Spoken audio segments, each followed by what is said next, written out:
오늘 읽을 말씀은 사무엘상 15장 22절입니다. 사무엘이 이르되 여호와께서 번제와 다른 제사를 그의 목소리를 청종하는 것을 좋아하심 같이 좋아하시겠나이까. 순종이 제사보다 낫고 듣는 것이 순양의 기름보다 나으니. 할렐루야. 오늘 하루도 말씀으로 시작하시는 사랑하는 모든 성도님들을 주님의 이름으로 축복합니다. 하나님 나라, 하나님 백성이라는 주제로 사무엘서 말씀을 이어서 전하고 있습니다. 오늘은 이스라엘 초대 왕 사울이 하나님께 버림받는 이야기입니다. 사무엘 선지자를 통해 이스라엘 왕으로 기름 부음 받은 사울 왕은 첫 전투였던 암몬과의 전쟁에서 대승을 거둠으로 백성들에게 인정받는 왕이 되었습니다. 그러나 이런 그의 영화는 잠깐이었습니다. 시간이 흐를수록 겸손하고 순종적이었던 그의 모습은 사라지고 고집스럽고 포악한 모습으로 변해가죠. 결국 사무엘상 13장에 보면 사울 왕이 블레셋과의 전쟁에서 하나님 앞에 큰 죄를 저지르는 장면이 나옵니다.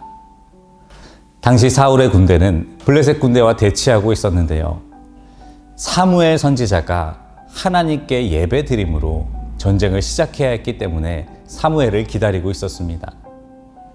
그러나 구름대같이 많은 블레셋 병사들을 보고 겁을 먹은 이스라엘 백성들이 타령을 시작하자 사울 왕은 선지자 사무엘을 기다리지 않고 직접 제사를 드립니다. 하나님께 드리는 예배를 도망치는 백성들의 마음을 붙잡는 수단으로 이용했던 것입니다. 결국 그는 이 일로 인해 왕의 자리에서 버림을 받게 됩니다. 사랑하는 성도 여러분, 사울의 실패는요, 예배의 실패였습니다. 예배의 목적과 대상을 잃어버린 채 예배를 자기 이익의 수단으로만 이용하면 어떤 결과를 낳는지 사무엘상 13장이 보여주고 있는 것입니다. 창세기에도 비슷한 실패 이야기가 나옵니다. 바로 가인의 이야기이죠. 그는 동생 아벨과 함께 하나님께 제사를 드렸습니다. 그러나 하나님께서 형 가인의 제사는 받지 않으시고 동생 아벨의 제사만 받으셨습니다. 히브리서는 그 이유를 이렇게 말씀하죠. 믿음으로 아벨은 가인보다 더 나은 제사를 하나님께 드림으로 의로운 자라 하시는 증거를 얻었으니, 즉 가인은 믿음 없는 잘못된 예배를 드렸기에 하나님께서 받지 않으셨던 것입니다. 이렇게 예배에 실패했던 가인은 자신의 분노를 조절하지 못하고 동생을 죽이는 인류 최초의 살인자가 되어버렸습니다. 사울은 하나님을 이용하려고 예배드렸고요. 가인은 믿음 없이 형식적으로 예배를 드렸습니다. 이 둘 모두 하나님 앞에 심판받아야 할 큰 죄였습니다. 그러나 노하기를 더디하시고 우리를 용서하기를 원하시는 하나님 아버지께서는 가인과 사울 둘에게 다시 기회를 주셨습니다. 가인에게는 가인을 죽이는 자는 벌을 7배나 받으리라 하시고 가인에게 표를 주사 그를 만나는 모든 사람에게서 죽임을 면하게 하시니라. 이렇게 그의 생명을 지키는 은혜를 주셨고요. 사울에게는 오늘 읽은 본문 말씀처럼 하나님께 용서받고 다시 이스라엘 왕으로서 대대로 다스릴 수 있는 기회를 주신 것입니다. 하나님의 용서의 조건 간단했습니다. 하나님의 명령에 순종하는 것입니다. 하나님께서는 사울 왕에게 이스라엘의 원수나라, 특별히 출애굽 때 이스라엘 백성들을 괴롭혔던 아말렉을 진멸하라고 말씀하셨습니다. 다만 아무것도 취하지 말고 살아있는 것은 다 없애라고 명령하셨죠. 그러나 사울은 이 명령을 무시했습니다. 전쟁에서 승리하고 나자 사람은 죽였지만 재물과 짐승들은 자기가 취했던 것입니다. 그러면서 그는 자신의 행동을 하나님을 위한 것이라 합리화하면서 하나님을 속이려고 들었습니다. 사실 이것은 사울의 신앙관을 보여줍니다. 그에게 있어서 하나님은 세상의 신, 그리스 로마의 신들처럼 지혜로운 인간이 얼마든지 속일 수 있는 신이었습니다. 즉, 자기 목적을 위해 얼마든지 이용할 수 있는 신이었던 것입니다. 물론 처음부터 사울이 이런 모습은 아니었습니다. 그는 겸손했고 하나님을 두려워할 줄 아는 사람이었습니다. 그러나 그의 예배가 변질되어 가면서 서서히 심판받아야 할 악한 왕으로 변해갔습니다. 고집스럽고 포악한 모습으로 변해버린 것입니다. 그러니 그에게 하나님의 능력은 필요한 것이나 하나님의 뜻은 상관없는 일이 되어버렸습니다. 하나님을 자기 성공의 수단으로 만들어버린 것입니다. 사랑하는 성도 여러분, 우리의 예배는 주도권 싸움입니다. 내 인생의 고삐를 내가 쥐고 있는가? 아니면 하나님을 나의 주인으로 인정하고 그분께 내어드리는가? 이 치열한 싸움이 우리의 예배 현장에서 이루어지고 있는 것입니다. 우리가 주일에 또는 정해진 예배의 시간에 예배드리며 하나님을 찬양하고 기도하고 말씀 읽고 듣고 결단하는 이유는 바로 이런 순간에 나의 뜻을 접고 하나님의 뜻에 순종하기 위함입니다. 국가대표 선수들이 올림픽 무대에 오르기 전에 선수촌에 모여서 자신들의 목표에 집중하며 훈련합니다. 이것처럼 우리도 우리의 예배 시간을 통해서 세상에서 하나님의 뜻대로 살아낼 훈련을 하는 것입니다. 다친 곳이 있으면 회복해야 되고요.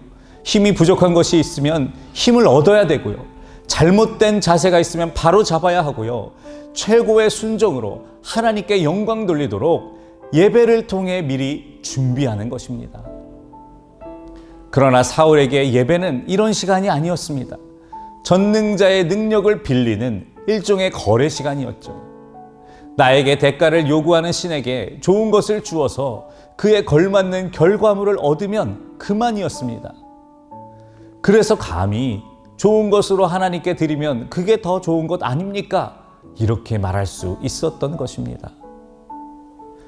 이렇게 끝까지 자기의 뜻을 놓지 않았던 사울은 하나님께서 도우셔서 승리한 전쟁임에도 불구하고 자기를 칭송하는 기념비 하나를 세우고 자기 왕궁으로 돌아가 버렸습니다.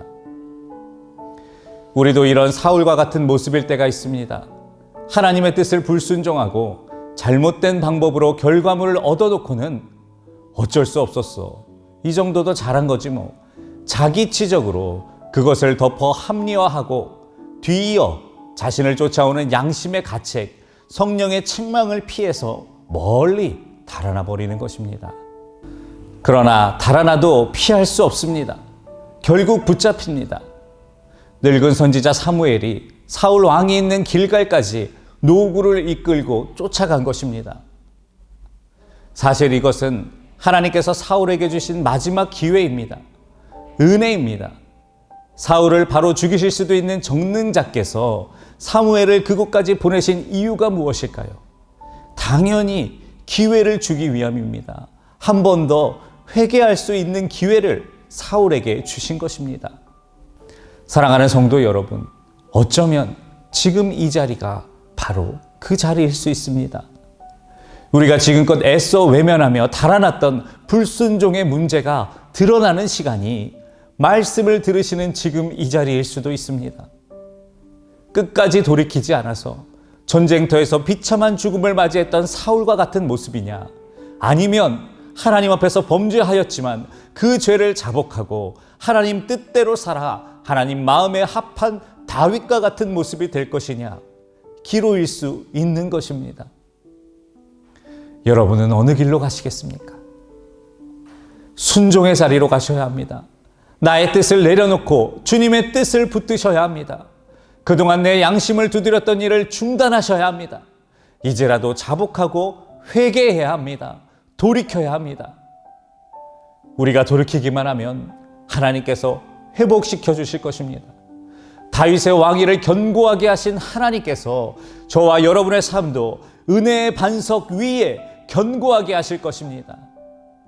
이 은혜 위에 서서 승리하시는 모두가 되기를 주님의 이름으로 축원합니다. 오늘 하루의 기도 제목입니다. 내 뜻을 내려놓고 주님 뜻에 순종하는 참된 예배자가 되게 하소서. 기도하시겠습니다.